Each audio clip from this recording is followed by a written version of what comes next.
হরিতে হিরণে সবুজে শ্যামলে সুজলা সুফলা আমাদের এই বাংলাদেশ, যার মূল ভিত্তি ছায়া সুনিবিড় ছোট ছোট গ্রামগুলো।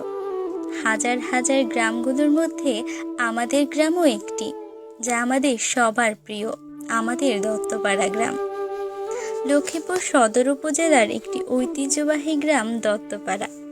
বিভিন্ন প্রাচীন ও ঐতিহ্যতম স্কুল, কলেজ, মাদ্রাসা, মসজিদ, মন্দির নিয়ে সগর্বে আজও সুনামের সহিত অত্র গ্রামটি হাঁটি হাঁটি পা পা করে বর্তমান যুগের সাথে তাল মিলিয়ে যাচ্ছে।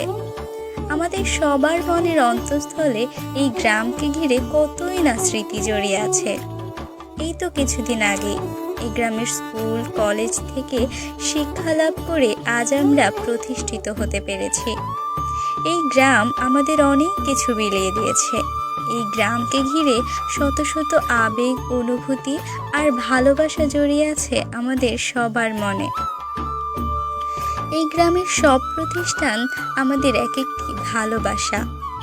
সবার কাছেই হয়তো নিজের গ্রামকেই সবচেয়ে সুন্দর ও শ্রেষ্ঠ মনে হয়। স্বভাবতই আমাদের দত্তপাড়া গ্রামকেও আমাদের কাছে পৃথিবীর সবচেয়ে সুন্দর গ্রামগুলোর মধ্যে একটি বলে মনে হয়।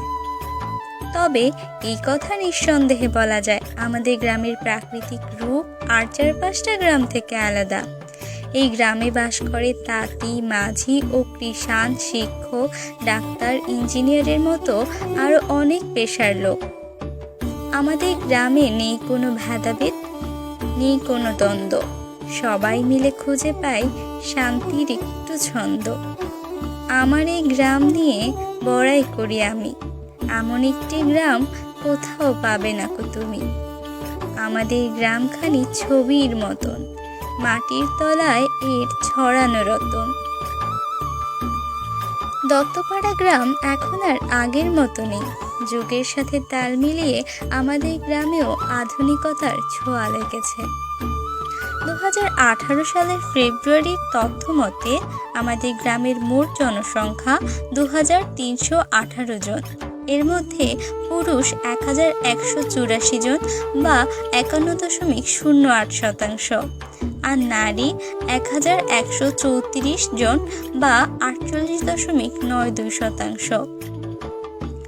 সবচেয়ে খুশির সংবাদ হলো আমাদের গ্রামে আস্তে আস্তে শিক্ষার হারও বাড়ছে।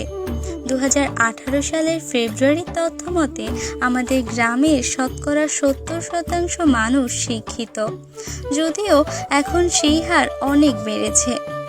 আমরা আমাদের প্রচেষ্টায় আমাদের গ্রামকে আরও এগিয়ে নিয়ে যেতে চাই। আমাদের ভালোবাসা নিয়ে উন্নতির স্বর্ণ শিখরে পৌঁছে দিতে চাই। পরিশেষে এটাই বলবো, আমাদের গ্রাম আমার ভালোবাসা।